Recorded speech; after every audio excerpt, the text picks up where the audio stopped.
Historically, tie-in games have mostly been a flaming pile of garbage. So when I saw that Guardians of the Galaxy is getting its own tie-in game around the same time the Guardians of the Galaxy free movie was starting production, I must admit I immediately wrote it off as just another cash grab.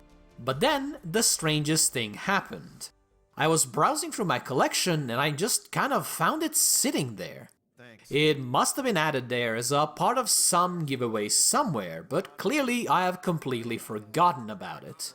Usually I would just go, huh, that's strange, and then move on with my life. But this time around I actually decided to listen to that little gremlin rampaging inside my head and give it a try.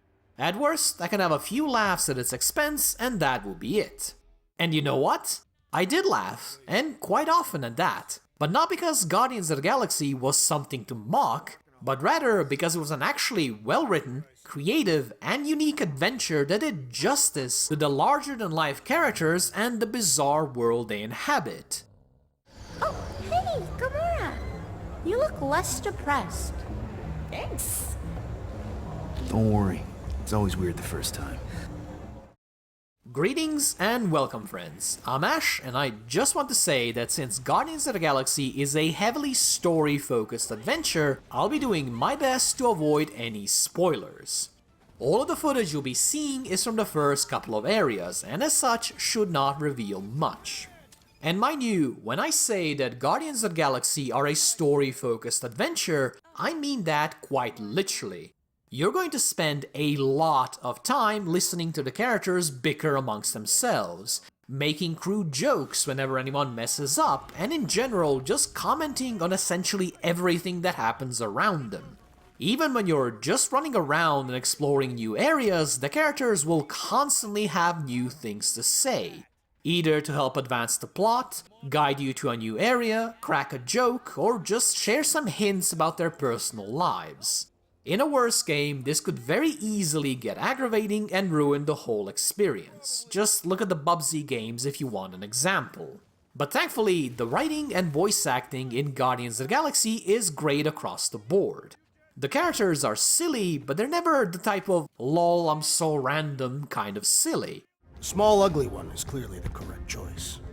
He's cruel, sadistic, and his soul is filthy and filled with rage. Monster Queen would pay a great sum for such a creature. Really? How great?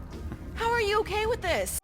They squabble amongst themselves whenever they're relaxed, but whenever the stakes are raised and it's do or die, they are 100% serious and focused. This might not sound like a big deal, but this little bit of realism really helps ground the characters and make them feel like actual people rather than just mobile joke dispensers. Another thing that shocked me was the fact that the jokes aren't just lowbrow.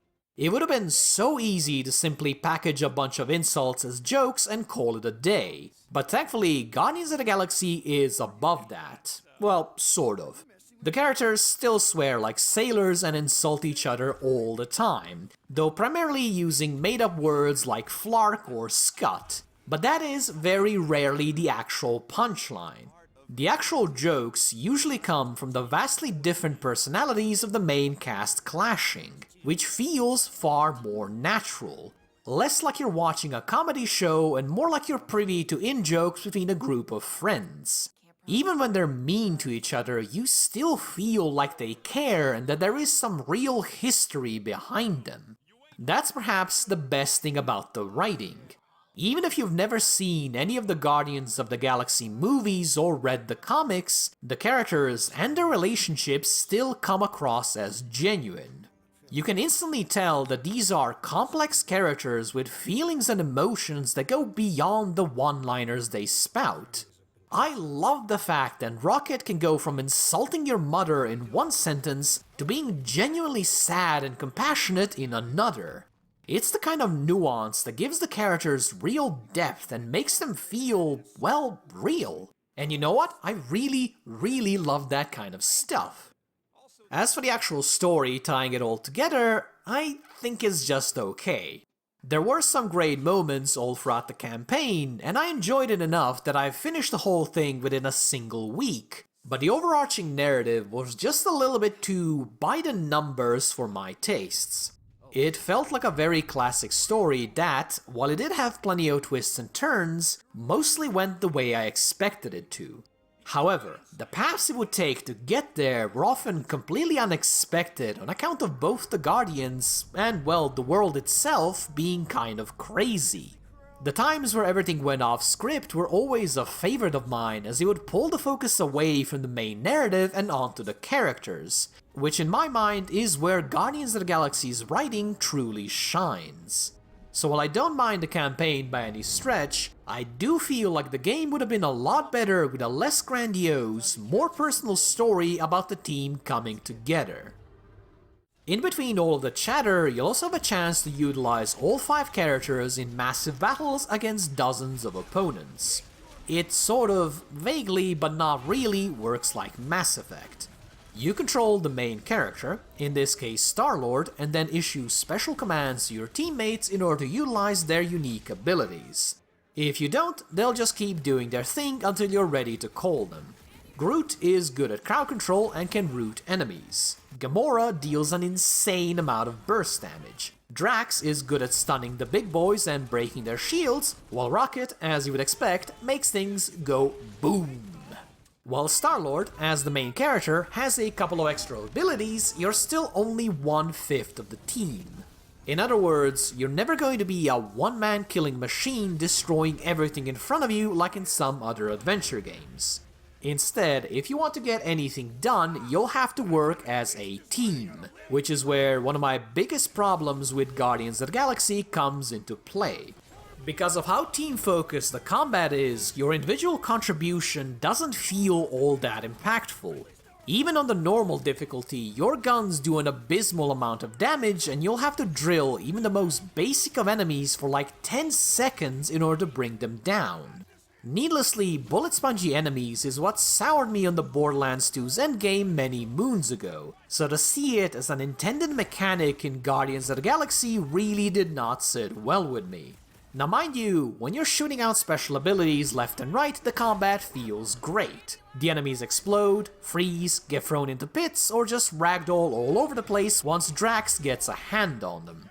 But when those abilities go on cooldown, and I'm forced to spend a dozen seconds just running around shooting sparklers at enemies that could not care less, I always find myself thinking about how much more fun it would be if the fight was just over and I was simply back to watching the characters interact. Thankfully, the combat encounters are not that frequent, and outside of special set pieces, they're generally separated by just enough exploration and chatter that I never really felt bored. Still, the combat is sadly the weakest aspect of the game and not something I would recommend grabbing Guardians of the Galaxy for. What works a lot better is the exploration. Much like the combat, each of your characters has unique strengths you can leverage in order to solve a variety of puzzles and look for secrets. It's never anything too complex, even later in the game, since it's always obvious which character is supposed to be doing what at any given time. But even so, I found it all to be a nice distraction, just something to keep my mind occupied while I soak in the atmosphere and listen to the bickering. The levels are similarly quite simple. They might look massive on occasion, but in reality they're just linear paths with a couple of branches here and there to give the more adventurous players a few extra treats. These usually come in the form of upgrade materials, which are used for things so generic I'm not even gonna mention them, extra costumes inspired by the movies and comics, which are honestly always a fun little thing to unlock, as well as random items that you can then discuss when you come back to your ship. For me, that last part is the real prize, as every single one of these items results in a lengthy heart-to-heart conversation with one of your crew members. These conversations are generally more emotional than they are funny, as they delve into everyone's backstory and the things that keep them going despite seeing endless horrors day in and day out. These conversations have been a highlight of each chapter for me, and something I was always looking forward to. So if you do end up grabbing Guardians of the Galaxy, definitely spend a few extra minutes scouring each area. It is well worth it. You'll probably want to do that anyway, just to enjoy the scenery, because Guardians of the Galaxy is a beautiful game, and I'm not just talking about the graphical fidelity. It's more so the design of the levels and the enemies that has captured my imagination. Instead of going for generic space fantasy, Guardians of the Galaxy fully embraces the alien and the bizarre. It is because of this that a planet full of jelly monsters doesn't feel like a joke, even though, well, it kind of is, but rather an interesting place with its own unique flora and fauna. My personal favorite location was Nowhere, a mining colony slash black market nestled within the severed head of a god. It is an incredibly skeezy place full of scammers and thugs, yet with so much personality that I spent a fair bit of time just wandering around. After all, a developer spent a lot of time adding little details and character interactions all over the place, so it only felt appropriate to just take a breather and let it all soak in. Another big part of the game, and sadly one that I really cannot showcase on YouTube, is the music. Much like the movies, the Guardians of the Galaxy game borrows a lot of 80s classics to help build up the atmosphere and add a bit of extra pizzazz to the combat sequences. However, even the original music is good, but what's really cool about it is that they actually went and recorded an entire album as the fictional Star-Lord band, the exact same one that inspired Peter's name. It is a level of dedication and love for the game that I simply never expected to see from a tie-in. Also, the album is awesome, so if you're into classic metal, definitely give it a listen. Much like its titular track, Zero to Hero, the Guardians of the Galaxy game has risen from the depths of indifference to completely winning me over. Sure, the combat can be a bit tiresome, but it is well worth punching through that to experience some of the most entertaining character interactions I have seen outside of full-blown RPGs. So if you're in the mood for a story-focused adventure that will take you all across the universe, I would heartily recommend you give Guardians of the Galaxy a try. Oh, and since this is a fairly old game by this point, Guardians of the Galaxy frequently drops to around $10 on sales. So unless you have bait in a pool of it like Scrooge amounts of money, it would be a good idea to catch it during one of these sales. Just saying. Thank you guys for watching, and if you enjoyed this, or even if you didn't, please do let me know. If you'd like to see more, make sure to subscribe, hit the stupid bell, pet your favorite tree, and do whatever other nonsense you gotta do these days. Thank you for sticking to the very end, and I hope you have a wonderful day. Bye bye!